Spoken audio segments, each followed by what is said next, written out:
Okay, this is going to go over ions and naming ionic compounds. I know all of you have gone through this, so we're going to be reviewing it because I know a few of you need to kind of tie up some loose ends, and so we're going to go and get into some of these details. First of all, when we talk about ionic compounds versus covalent bonds, okay, these pictures hopefully are a good metaphor to understand these. I know we've mentioned this in class, but some of you might be helped by a little bit of a review on this. So covalent bonds are a lot more like this picture on the right. Okay, the covalent bonds are two atoms, maybe more atoms, that are bound to each other, okay, but they have no association with the other atoms that are bound to other atoms in the mixture or in the substance, okay? And water is a good example of this, or a lot of different compounds are a good example of this, because they have two or more atoms that are bound together, but they kind of like move freely across the dance floor. It's kind of like you see here in this waltz, okay? But on the other hand, ionic compounds are a little bit different. They are more like a mosh pit. Okay, I don't know if you guys have ever seen this, but this is essentially a whole bunch of people crowd out into a big crowd and all push together. And the difference here is it's not two people that are tied together that move kind of freely across the floor, but instead everybody's kind of pushed together. Okay, now the bond between any two atoms is not as strong as a covalent bond, but it's more like every atom is kind of attracted to all of the other atoms of an opposite charge. Okay, and so that's where that metaphor comes in. So covalent bonds are more like the waltz. You have two atoms, maybe more atoms, that are bound together that then flow freely among the other couples or molecules, whereas in a covalent or an ionic bond, you have these positive and negatively charged ions, and they're all sort of clumped together, all attracted to each other, and they form, doesn't really show it here of course, but they form more of a crystalline structure, and that's what you see here. This is the crystalline structure that you get with ionic bonds. All right, now we want to go over, first of all, something that I think everybody knows, but I just want to review it really quickly. Something that we're going to call monoatomic ions. And I don't think you'll see that very often. You just call these ions, really. But I'm using monoatomic to differentiate with something we're going to talk about in a minute, which is polyatomic. And just to give you the sense of what those words mean, obviously monoatomic would mean one atom ions, okay? So what I would do is I would just say, okay, this works very well with the group 1, group 2, and then groups really 13 through 17. All of these, this method works quite well. Now I'm going to tell you that when it comes to the transition metals here, okay, they do their own thing, okay? They are different from the S block and the P block. Okay, the S block and the P block are very predictable. You guys can look at the periodic table and figure out what ions will form. When it gets to the transition metals, it's kind of anybody's guess. It's sort of a memorization exercise, and we'll talk about that a little bit more later. But so first of all, with monoatomic ions, I'm going to have you on the side go through and tell me what ion would magnesium form, and what ion would nitrogen form, and what ion would sulfur form. So answer these three questions on the side, and then your answer will come up. We don't really need to explain this, but so actually go ahead now and answer, and then come back. Okay, welcome back. Now, these are all pretty simple. I'm not going to really go through these right now, except for I'll just show you one. Let's look at nitrogen. When it becomes an ion, we have nitrogen right here. Okay, remember, the goal of every atom is to become like a noble gas and to have a full valence shell. So right now, iron has only 1, 2, 3, 4, 5 electrons in its valence shell. So when it becomes an ion, if it's going to go through the exercise of somehow stealing extra electrons, it's going to want to make sure it gets somewhere with that. It wants to get to that stable valence shell, which is an octet, or 8 electrons, which is a full valence shell. So it's going to gain 1, 2, 3 additional electrons And by gaining 3 additional electrons, the charge will become N3 negative. Okay.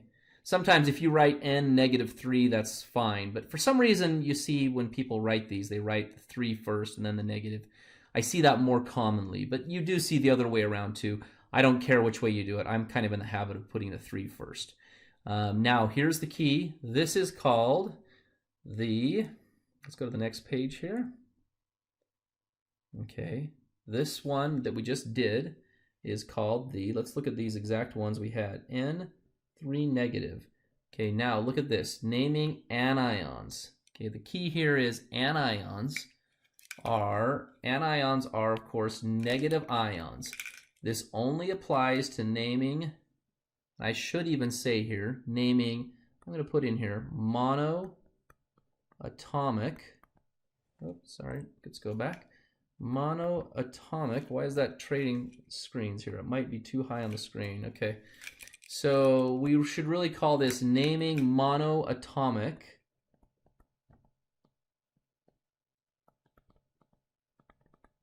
Not monoatomic anions. When we name monoatomic anions, we always add IDE.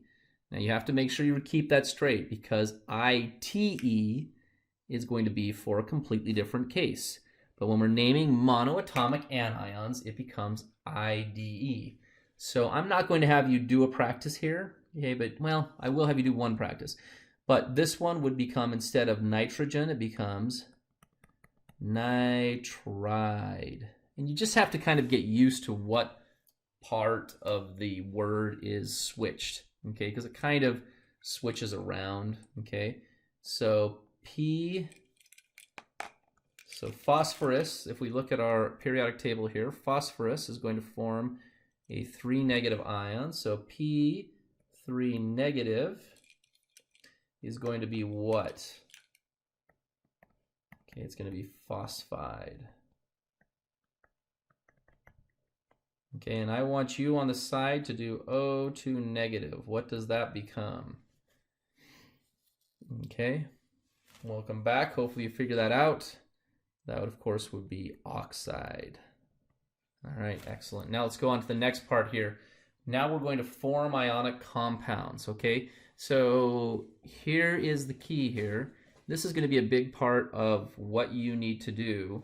And the biggest reason for this exercise, you need to understand, number one, how an ionic compound comes together. And then you also need to understand, when you see the name of that ionic compound, you need to be able to tell me what the formula is. This becomes very critical. It's kind of like the language of chemistry, okay? And if you, even if you understand a subject well, if you can't speak the language, you're going to be a little bit lost in it. So it's very systematic, okay? In general, it's very straightforward and unambiguous. That's the reason for this naming convention. It's a little bit different at first because you're like, why do they have the rule this way? And it's like any language, there's not always a great explanation, but the good thing is it's consistent. So you learn a couple of rules and you get the whole thing down. That's kind of how it works. Okay, let's go with this, lithium bromide.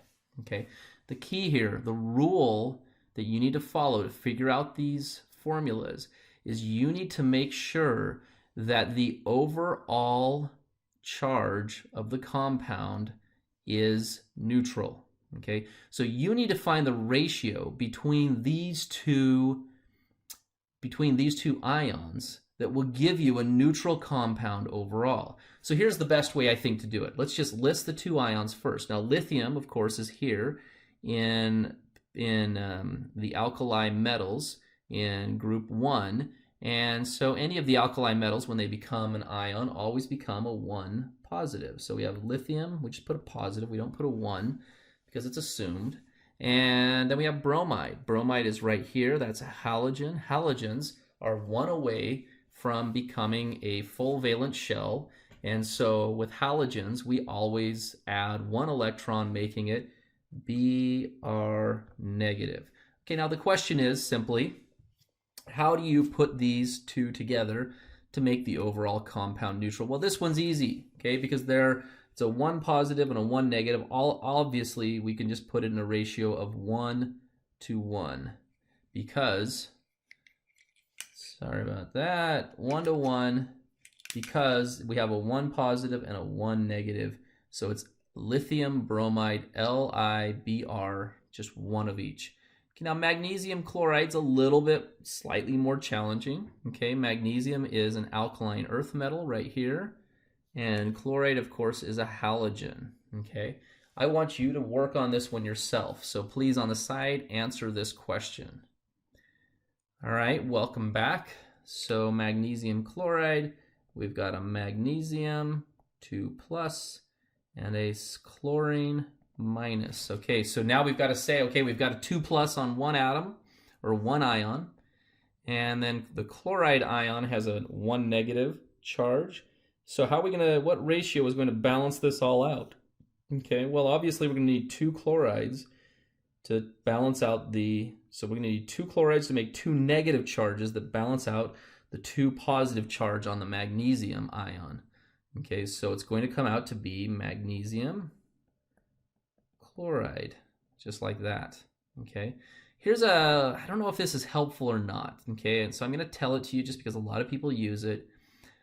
I think it's better just to think about it, but there is kind of a trick, I guess you could say, to figure these out. All you have to do is take this number right here and you put it down here. You take this number right here, you put it down here. Okay, now the 2, so what this means is you've got a magnesium. Now you've only got a 1 here. Obviously I've circled the minus, but I'm assuming there's a 1 there. And then the 2 goes down by the chloride, Cl2. Okay, now that's a method that also works. I like it better though when you just think about it. I just think it works better because then you don't have to remember a method, you just remember a concept. And so I think it's kind of more valuable just to kind of think about what ratios are going to balance out those charges. Okay, aluminum oxide. Please work this one out on the side. This is the most challenging of these 3. Okay, welcome back. I'm going to work this one out really quickly. Okay, aluminum oxide. Okay, of course, aluminum is going to form, if you look at where aluminum is, it's in metal. So metals always form cations, or positively charged ions. So aluminum is, how many electrons does it have to lose to become like a noble gas? Well, if it lost 1, it would become like, lost 1 would become like magnesium, lost 2 would become like sodium, but that's not going to help it. It wants to become like neon. So it's got to lose 1, 2, 3 electrons. Okay, so that means that when it becomes an ion, it's going to be aluminum 3+, and then we look at oxide. Oxygen is 2 away from being like neon, same atom coincidentally. So it's going to want to gain 2 electrons. So its best or common ion is going to be O2 negative. Okay. So now the question is, how do we combine these two? What's the ratio? Okay, this is a little bit trickier, okay, because obviously there's no way for you to get whole numbers of oxygens to match and sort of cancel out the aluminum 3+ charge, because of course 2 oxygens would be 4-. It's not going to cut it, okay? So we have a problem here. We can't do 1.5 oxygens, okay? That won't work. Because when we do our formulas, we always like to use whole numbers when we do our chemical formula. And so what we're going to do then is we could try our little method like this. Put this here and this here. That would come out to be Al2O3. Now, better than just saying, oh, that magically worked, I can't believe it. No, I don't like it to think about it that way. Let's look at it instead and kind of use our analysis to figure out what actually just happened there. Okay, we've got 2 aluminums. 2 aluminums is going to make a 6 positive charge. 3 oxygens, that's going to make a 6 negative charge. So we've got 6 negatives contributed by the oxides, and we have 6 positive because we have 2 3 positive aluminums. So we have 6 positive from the aluminums. They go together to make a neutral compound. Okay, so like I said, I prefer you probably just sort of think it out rather than doing this little method, just because when you think it through, you're really understanding what's going on. Then you can create your methods as you go along. All right, transition metals. Now what's important here is transition metals sometimes form more than 1 ion. And the other part you have to remember about transition metals is that you really do need to memorize the ions that they form. And I'm going to give you a separate Quizlet, so don't start memorizing anything right now when it comes to transition metals. I'm going to give you a separate Quizlet that tells you the ones to memorize. I'm not going to overdo it. I'm going to give you about 7 or 8 of them that you need to memorize what ions they form, okay?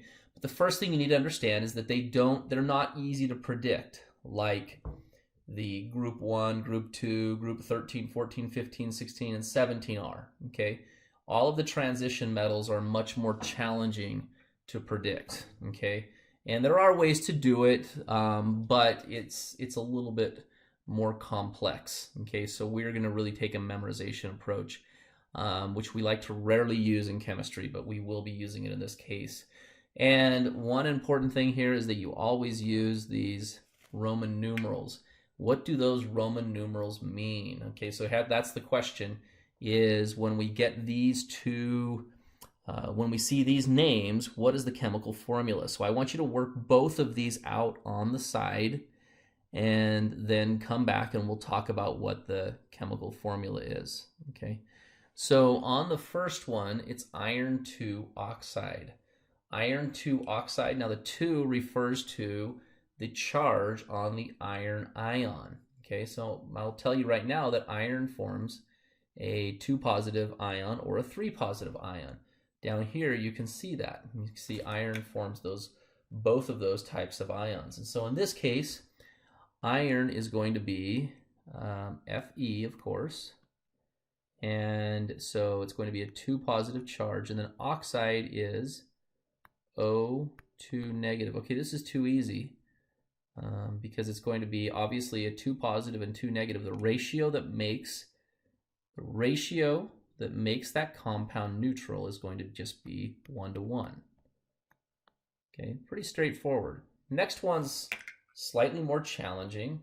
The only thing is I should have written this all the way out and said cobalt 3 sulfide. You really wouldn't write CO parentheses 3 sulfide. You really should write that out to cobalt. So yeah, a little mistake on my part, but you get the point. Okay, so we've got cobalt is a 3 positive charge, sulfide. Okay, what is sulfide? All right, that's sulfur. And because it ends in an IDE, we know we're talking about the monoatomic ion. And I guess I should even clarify and say the monoatomic anion.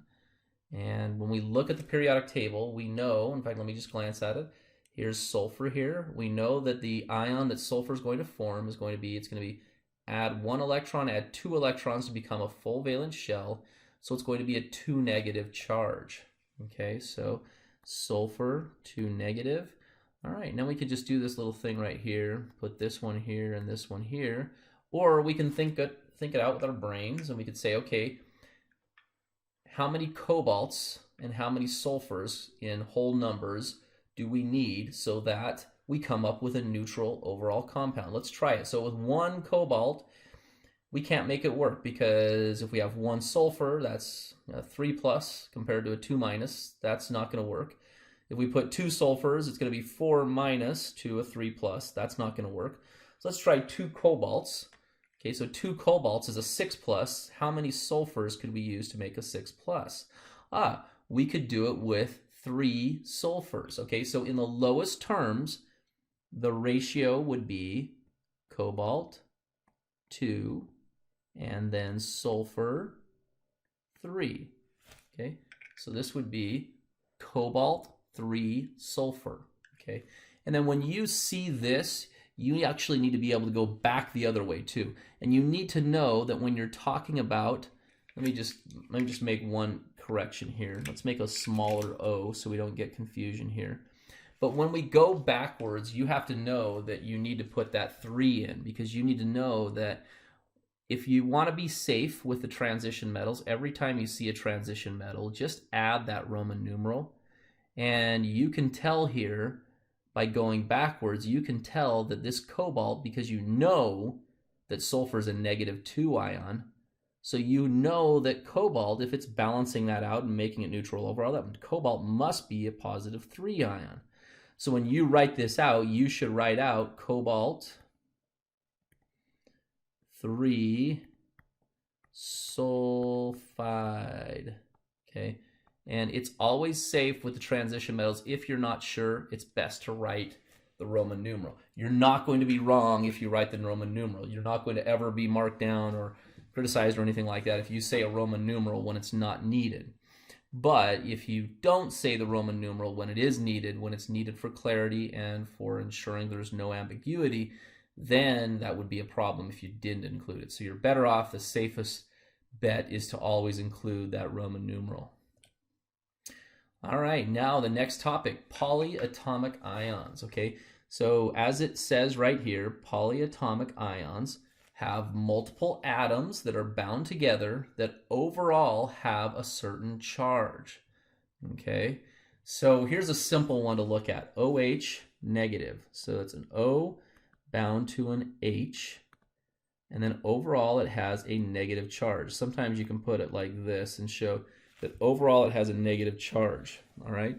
So if we were to write this out, okay, we could actually figure out why that has a negative charge. But you see this, this little bond here, this is showing a covalent bond. That means the O is sharing electrons with hydrogen, okay?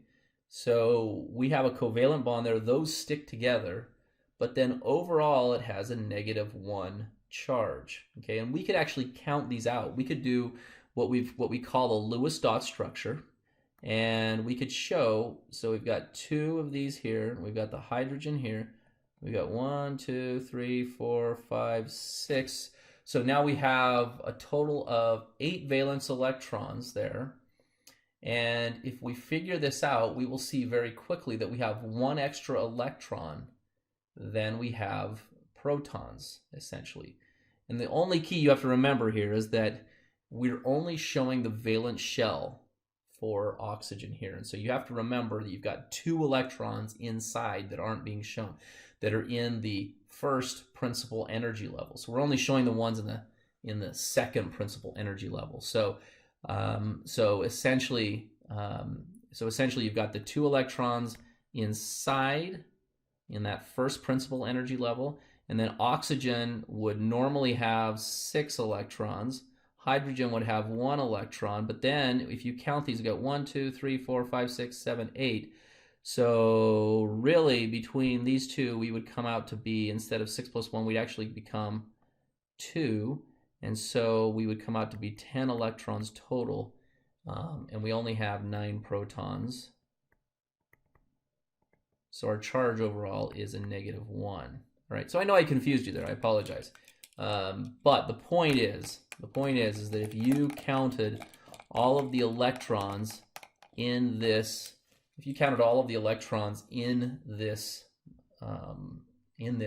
polyatomic ion, you would see that you have 1 more electron than protons when you count all of the protons between oxygen and hydrogen, okay?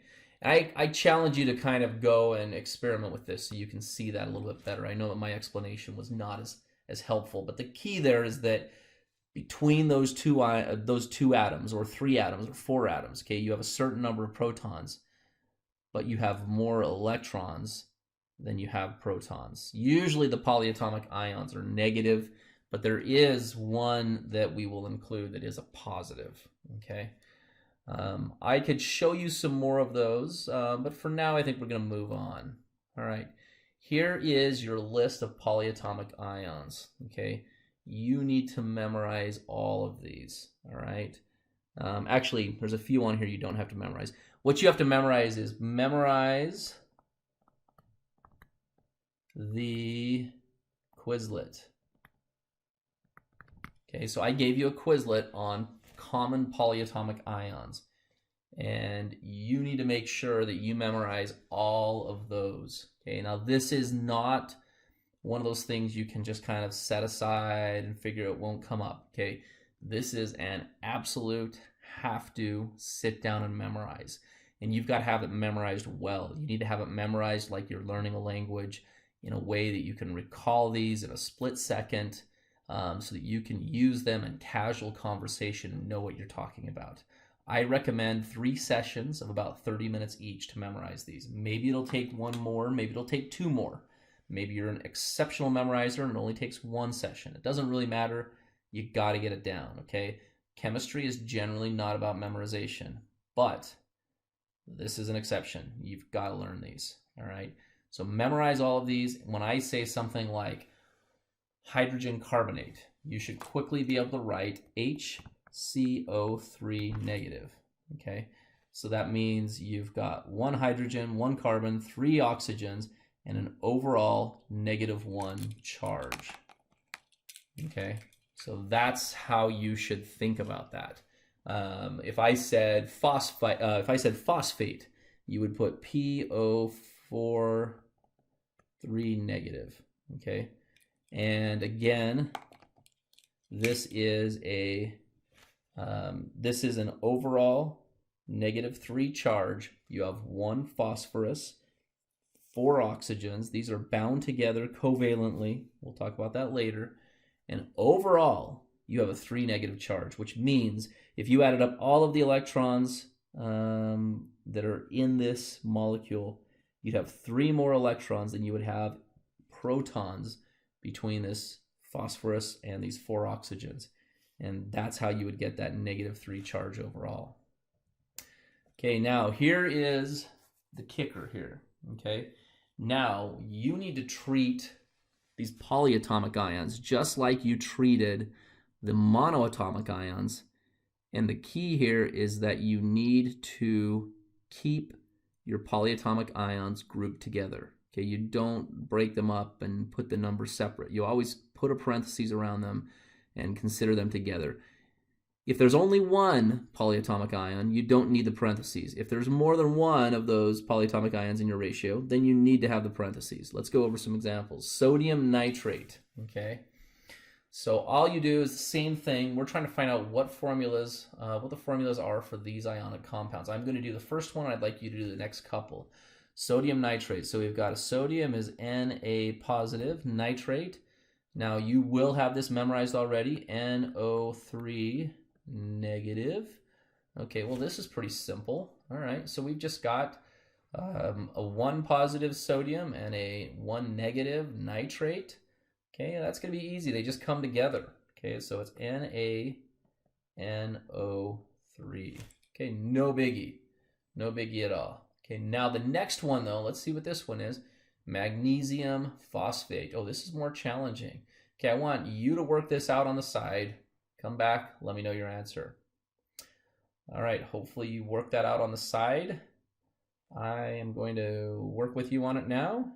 We've got a magnesium 2+, and then we've got PO4 3-. Okay, now the question is, how can we get something with a -3 charge to match up with something with a +2 charge? What ratio is going to make those match up? Now that's the same as we sort of talked about earlier. Okay, our only option that I can see, okay, because if we have 2 of these and 1 of these, then this would make it so this would become 4 positive and this would be -3. +4 plus a -3 is +1. That is not neutral overall. So we got to try something else. We got to try to put a 2 on phosphate. That's going to make that a -6. And if we have 3 of these, that would make that a +6, and then we have a neutral compound. So Mg3PO4, here's the big part, guys. Hold on here, PO4. We have to put this in parentheses, and then we have to make this a 2, meaning that we have 2 phosphate groups, okay? The key here is those parentheses. Now we could also use our other little trick. We could just take this number, put it down here, this number, put it down here.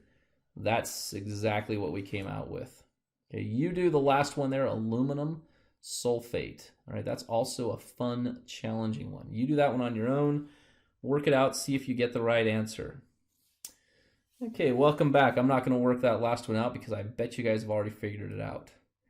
Okay, so this is the last part we're going to go over. It's the other direction. How do we come up with a name for these compounds? Okay, all right, now wait, we messed this. This first one has an error in it. Okay, so I'm going to work this one out, and then we'll have you work the rest of them out. This should have had a 4 right here. Okay, so the question is, what is the name of this compound? So what you want to do is you want to break these into their separate, you want to break them into their separate ions, essentially, okay? And so what you do here is you say, okay, what is this ion? This is going to be NH4 positive, okay? What do we call that ion? Well, luckily you've memorized all your polyatomic ions and you know that that is ammonium. It's got an M on the end. It's not ammonia. That would only have 3 hydrogens. It's called ammonium. All right, and then we have over here SO4. That's going to be SO4, and it's going to be a 2 negative charge. All right, keep on getting stupid little things on here. I'm not sure why. SO4 with a 2 negative charge. That is called sulfate. Okay, so the name of this compound is ammonium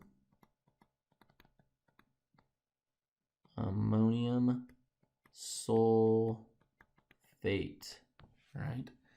Okay, now let's figure out what the rest of these are. Now, these are not too bad. I want you to come up with the names of the next 3. Okay, so work these next 3 out on the side. All right, welcome back. Hopefully you got all of those right. I'm not going to go over all of these. They're actually pretty simple. Okay, I'll go over them verbally, all right, just to make sure. So obviously we have 2 different ions here. This is called potassium phosphate, okay? Your 2 different ions here are aluminum and carbonate, aluminum, carbonate. Your 2 different ions here, magnesium and nitrate, magnesium nitrate. Pretty easy.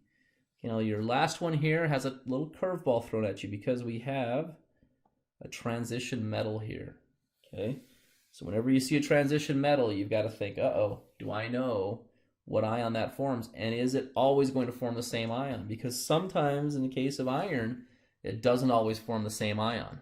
So you need to specify what ion is involved here. Okay, so you've got to use kind of a little bit of reverse engineering here to figure this one out, because you've got to say, okay, now I know what ion oxygen forms. It forms an O2 negative. And so if I've got 3 of those, that's going to equal 6 negative charge. And I've only got 2 irons. So what charge must iron be? And I'm not going to tell you the answer. I kind of led you up to the doorstep, but you've got to come up with the answer. Answer that on the side. And go ahead. All right. So hopefully you got that right. Okay. And if you did, that's great. If you didn't, come and ask me those questions. And that should conclude it for how we name these ionic compounds. Please do come in during tutorial. If you're not quite there, come in during tutorial. These types of principles, you do not want to say, oh, I'm going to skip over this and not really worry about it. No, when it comes to chemistry, you got to get it down before going on. Remember, we talked about that on the first day. Get it down before going on. If you're not getting something down, come in and talk to me, okay? I am willing to spend as long as it takes to help you get these down, all right? We are, and I promise you, the time it takes to have you get it down has nothing to do with how well you will get it down. In fact, sometimes I've found it to be just the opposite. Sometimes the people who take a little bit longer to understand it get it down better. And sometimes the person that's saying, I get it right off, sometimes has it down only in a superficial way. So do not feel self-conscious if it takes you some time to get down a principle. The key is you need to be stubborn with your ability. You need to be stubborn with your confidence that you're going to get it down. And you want to not give up on making sure you understand this stuff. And, and then you'll be able to move on from there. All right. Have a great day and a great weekend, and I will talk to you later.